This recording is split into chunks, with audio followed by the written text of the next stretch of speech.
जब स्वागत दिल से खुशहाल हरदम काहेली प्रतिभा जब स्वागत दिल से खुशहाल हरदम काहेली प्रतिभा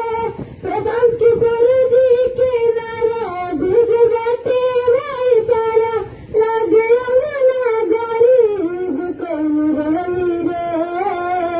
ओ भाई रे लागे बिहार में धमाका कौन होई रे भाई रे लागे बिहार में धमाका कौन होई रे जमशेद के नारा बा प्रशांत किशोर भाई के लागता विकास पक्का बिहार में हो जाई रे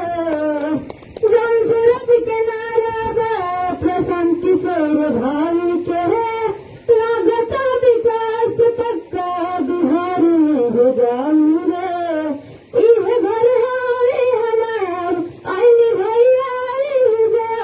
खुशी के तनाबा कई से बताई रे ओ भाई रे लागे बिहार में विकास है जाई रे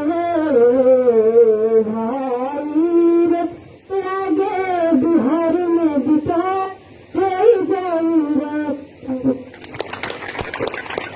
बहुत ही सुंदर प्रतिभा हमें